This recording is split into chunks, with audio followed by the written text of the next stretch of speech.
here. There will be time for you to read the instructions and questions, and you will have a chance to check your work. All the recordings will be played once only. The test is in 4 sections. At the end of the test, you will be given 10 minutes to transfer your answers to an answer sheet. Now turn to Section 1. Section 1. You will hear a conversation between 2 students talking about driving lessons. First, you have some time to look at questions 1 to 5.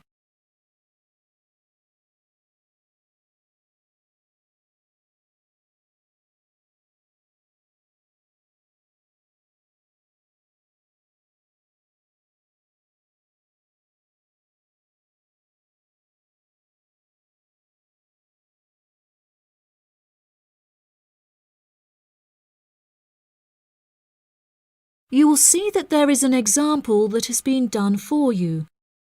On this occasion only, the conversation relating to this will be played first.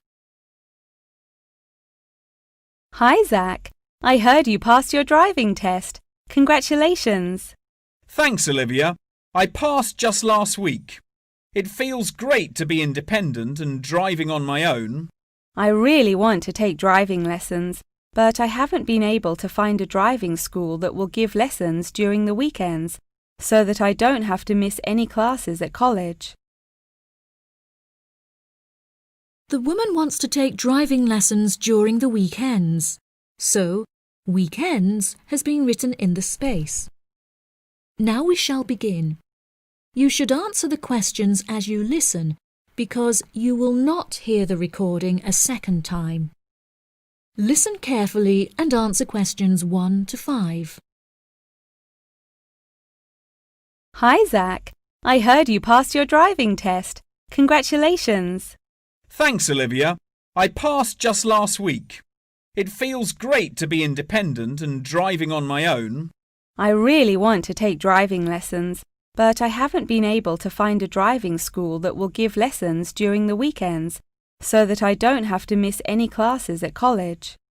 The driving school that I used was brilliant and really flexible with their teaching hours. It's really close to the school. The address is 67 Kings Road.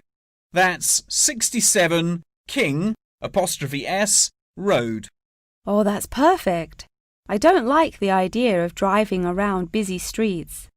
Did your teacher make you drive in urban areas, or did he mainly teach you on roads in the countryside? My teacher said that I had to learn on both in order to become a good and experienced driver. We would start in the city centre and then drive north above the city. He sounds like a good teacher. Would you mind giving me his contact details so I can ask him for lessons? Of course. My mother's friend Daniel Smith referred me to him. His name is Alan Sutcliffe. Could you spell the surname, please? Sutcliffe.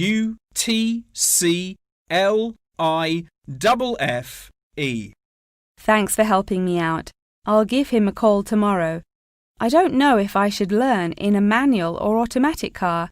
How do I decide? I wasn't sure which type of car to learn in either. In the end, I chose to learn in a manual car because once you've learnt how to drive manually, you can drive automatic as well. Most cars on the road are automatic nowadays.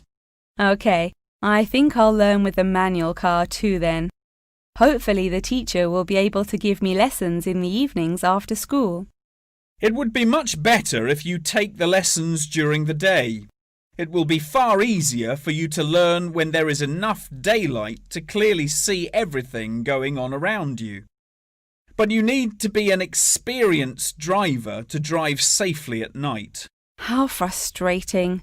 I was hoping I wouldn't have to take lessons during the weekends. You're right, though. Safety comes first. Before you hear the rest of the conversation, you have some time to look at questions 6 to 10.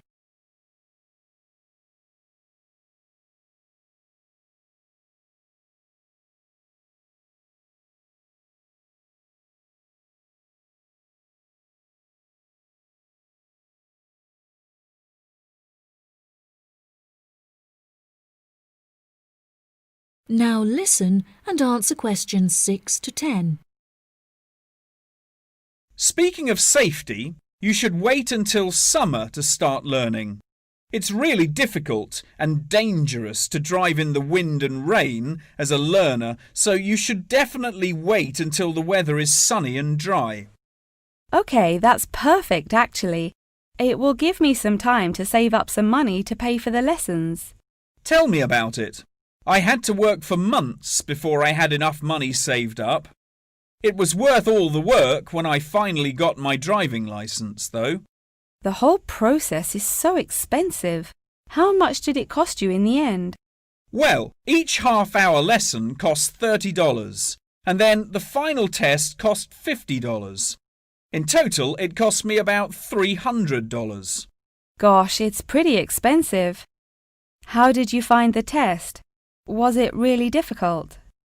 No, it wasn't too bad, and the man was really calm and friendly. I knew that I would have to perform 2 parking manoeuvres during the test, so I practiced them a lot beforehand, and that really helped. The test used to last 40 minutes, but it changed a bit.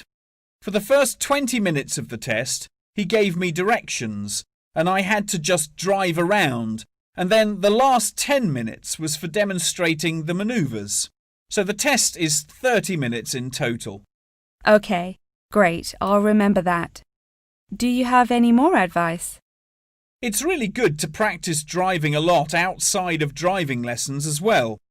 Whenever my parents were running errands on the weekends, I would offer to drive them. My driving teacher also told me to buy a notebook to write down everything that I've learnt in it, like a diary. Haha, that sounds boring, but I'll do it if it helps. I found it really useful.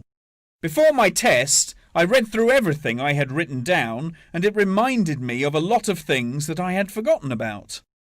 It's really helpful for the theory test as well, because there's so much information to remember for it. That's great, Zach. Thanks for your help. No problem. See you at school. Bye. That is the end of section 1. You now have half a minute to check your answers.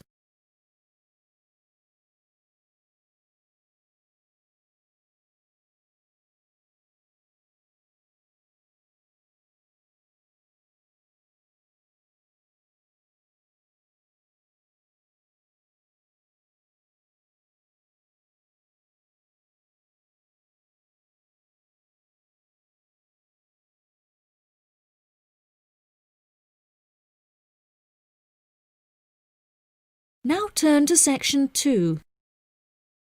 Section 2. You will hear part of a talk about Mount Rushmore given by a tour guide. First, you have some time to look at questions 11 to 15.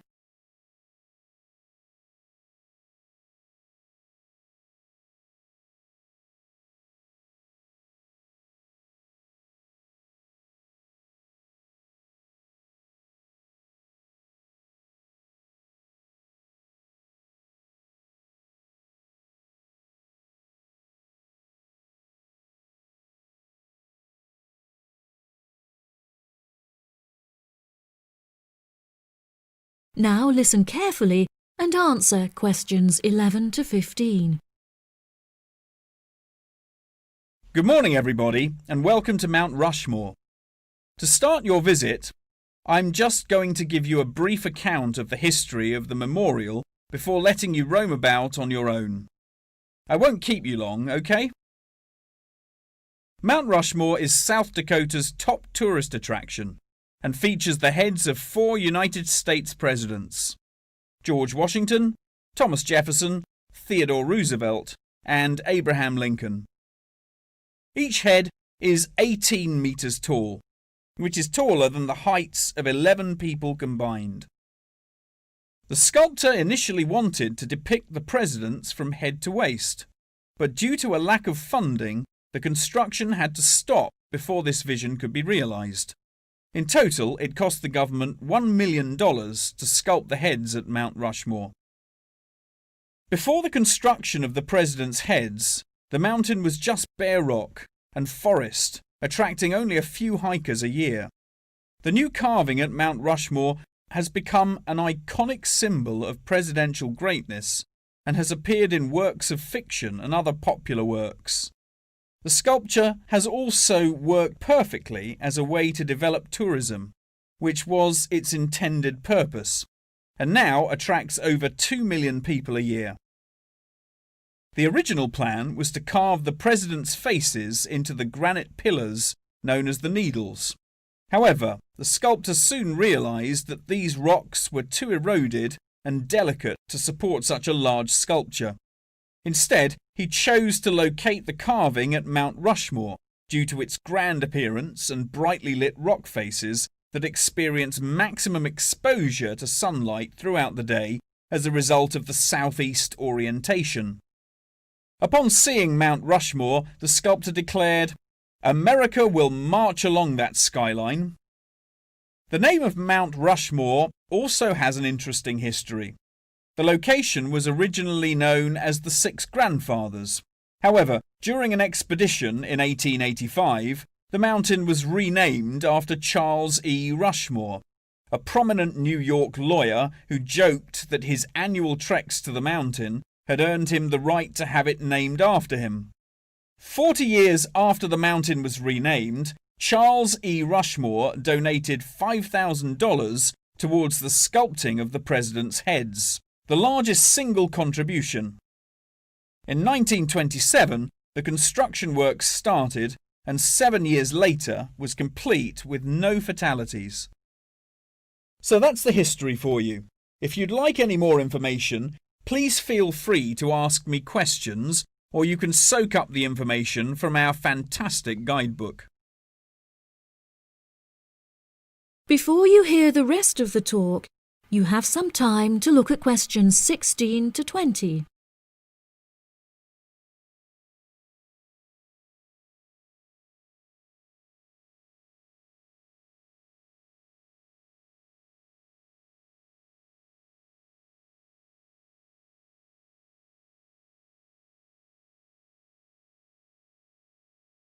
Now listen and answer questions 16 to 20.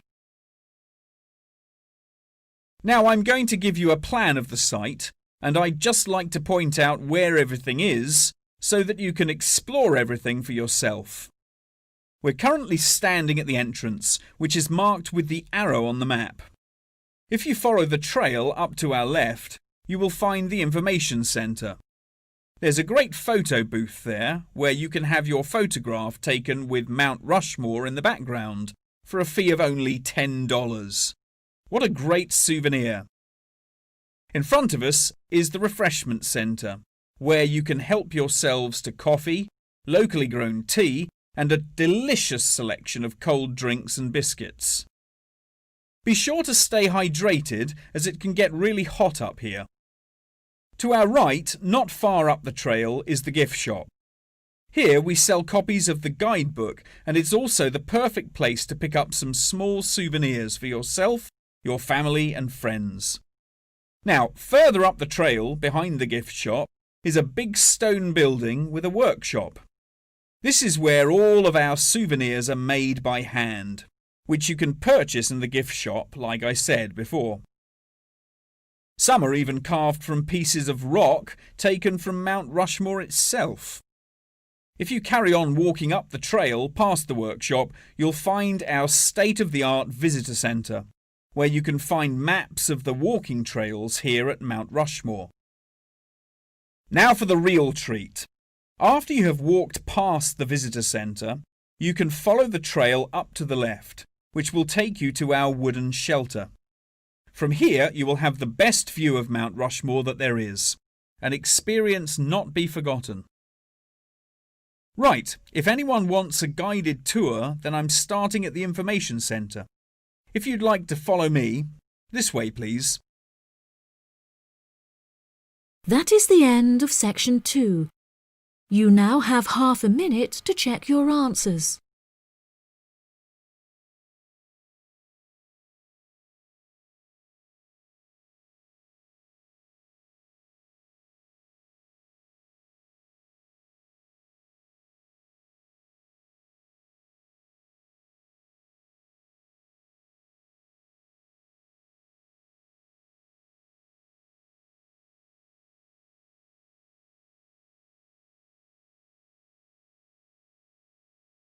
Now turn to Section 3. Section 3.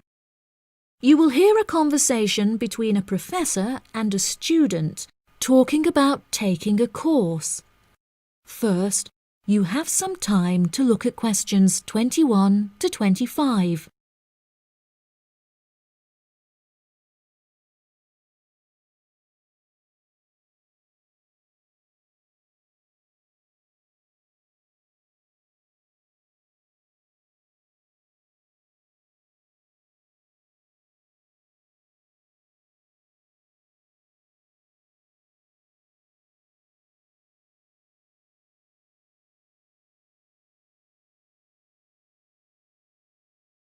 Now listen carefully and answer questions 21 to 25.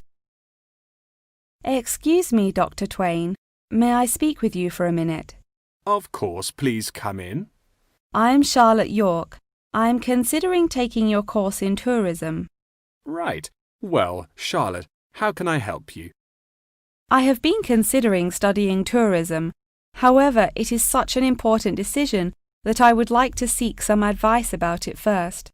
Would you mind answering some of my questions? Absolutely. Fire away. Well, I have been discussing courses with my parents, and they are concerned that I will not be able to get a well-paid job with a degree in tourism. The reason that I want to study the course is that I have a great interest in the subject, and I think I would really enjoy it. I believe the only way that I will enjoy my life is if I enjoy my career. Happiness is far more important than money, don't you think? Absolutely. I would much rather be happy and poor rather than rich and miserable. Money cannot buy you happiness. I'm glad you agree. You needn't worry about money, Charlotte. A large part of the tourism course is dedicated to teaching students how to manage finances, a skill that you can apply to your everyday life as well. I would also recommend that you take a sideline course in time management, as this can be incredibly useful in efficiently planning your workload. Efficiency is the key to success. I'll remember that. Now, I have found that some students have natural talents that really help them to succeed in the course. Communication skills, for example, can be very beneficial. Do you have any strengths? Maths was always my favourite subject at school, so I really enjoy solving mathematical problems. However, I find statistics quite difficult. I have always been very capable and self-sufficient. I have a lot of confidence in my abilities and will take the initiative in situations without needing to depend on anyone else for their help.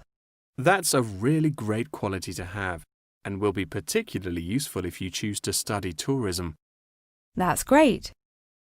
I would recommend that you spend some of your time researching the course. A lot of people who are uneducated on the subject claim that tourism is a shrinking industry and that it will become irrelevant in the future.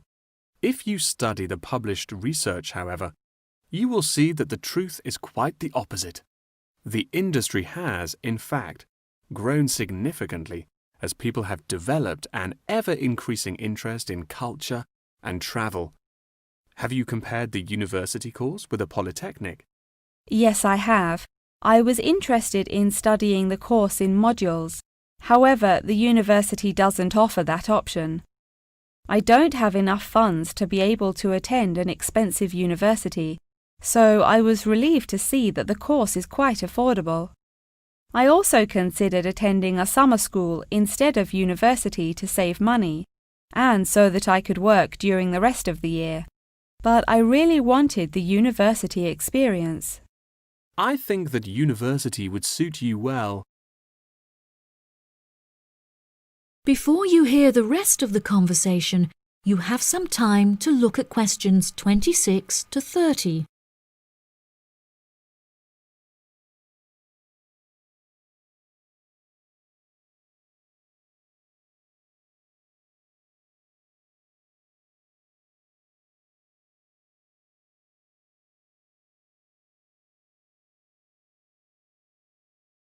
Now listen and answer questions 26 to 30. Now, What about the courses? Are you interested in any of the other subjects on offer? I have looked at a few. I was interested in travel and business as it sounds similar to tourism. That is really worth learning. However, be aware that it is difficult and will demand a lot of your time. Okay, that's good to know. You might find that Japanese is an interesting course and it will teach you valuable skills in speaking the language. Personally, it's not bad and could be of some help, but not that much. Okay, Japanese. Got that. What about medical care? Well, if you have time, the course will teach you a lot about curing diseases and illnesses or dealing with injuries outside, although it's not essential. So, okay, if it's useful, I'll take it. If you enjoy using technology and are worried about fulfilling the entry requirements, computing is very relaxed about the skills that applicants must possess. I'm terrible with computers, so I'm not sure that I would enjoy that course. How about public relations? Yes, I would recommend that course. It would be related to entering the tourism industry, as it will educate you on how to approach clients and develop associations with them. That's great. Thank you so much for your help. That is the end of section 3. You now have half a minute to check your answers.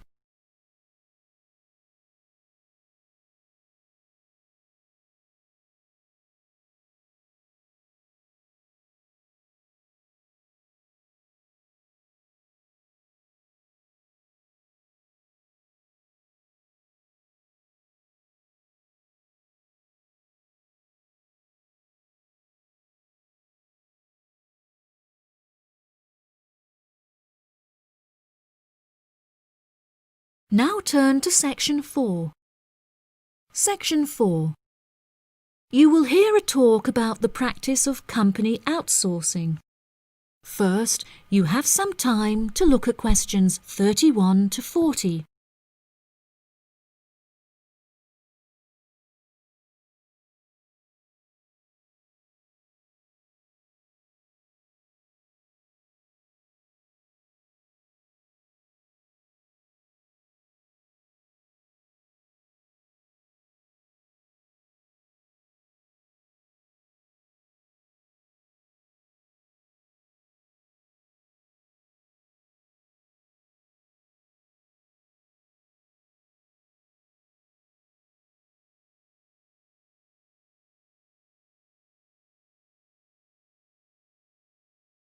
Now listen carefully and answer questions 31 to 40.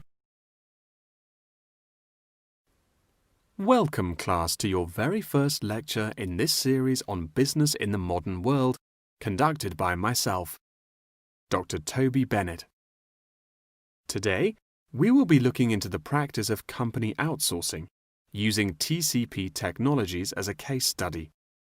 Now, for those of you who are unfamiliar with this practice, I will give you a summative definition.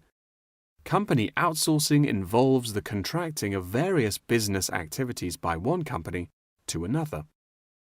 This practice will sometimes occur from a Western company to a party based in a third world country, the rationale being to make significant financial savings on lower international labour rates and to potentially increase quality. Now, our case study for today is TCP Technologies, a party located in India that receives outsourced tasks from Western companies. The manager of TCP Technologies is a man called Manjeet Khanna, who has personally developed a series of aims and philosophies by which the company is expected to operate. He claims that the most important of these philosophies is to create a workplace where each individual member has the opportunity to contribute their opinion to the operations of the company. That is to say, that he found it important to develop a democratic environment.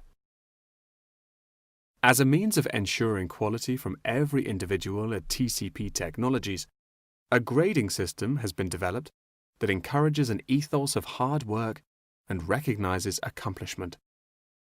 This grading of individuals is based upon a series of factors such as turnover, hours worked, and efficiency. Every month, Kana publishes the grades on an internal website, where staff can access not only their own grades, but also compare it to others.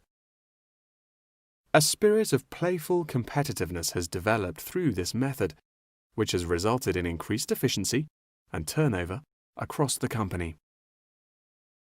Kana also saw it as essential to develop a culturally diverse group of employees as a means of presenting a multifaceted image that would appeal to a host of potential employees from across the globe. This cultural openness has not only increased the quantity of incoming contracted opportunities by 7%, but has also benefited the company itself significantly. A level of transparency now exists that had not before been apparent. According to questionnaires carried out recently, these newly introduced measures have significantly increased the rate of staff satisfaction, which has subsequently led to an increase of 32% in the company's income. These figures are truly admirable and serve as a testament to the measures that Kana has introduced to the workplace at TCP Technologies. In a recent interview published by The Economist, he declared, "The figures speak for themselves. My system works." When asked if he had any advice for companies on methods they could employ to streamline workflow and increase turnover, he replied, "It's simple, really. A company must see itself not as one entity comprised of nameless components, but instead as a living organism composed of cells, each one essential to the functioning of the whole. I suggest that the motto by which your management operates will be employee first."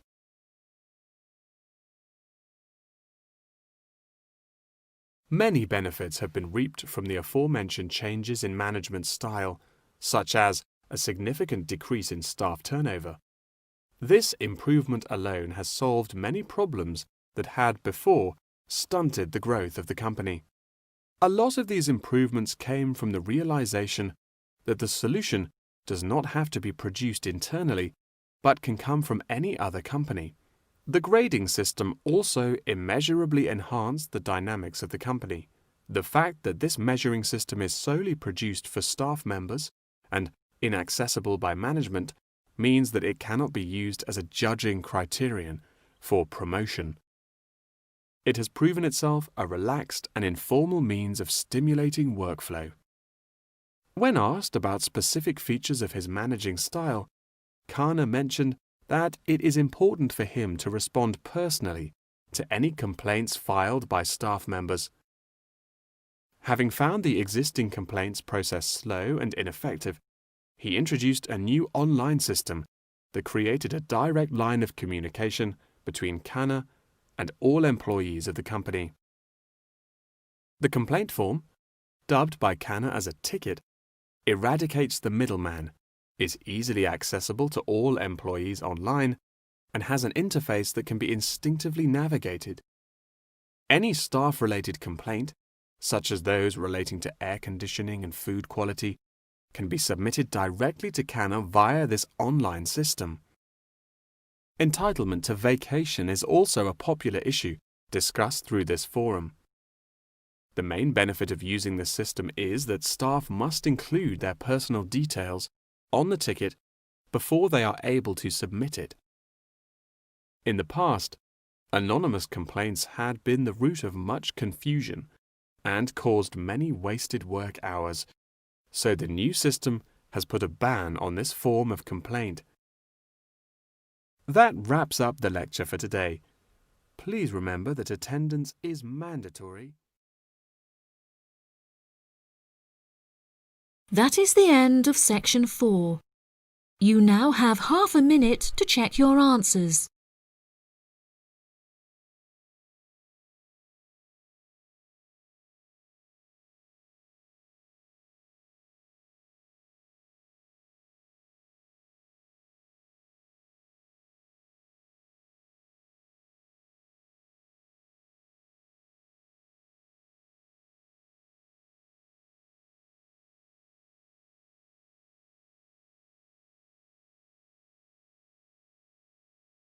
That is the end of the listening test. In the IELTS test, you will now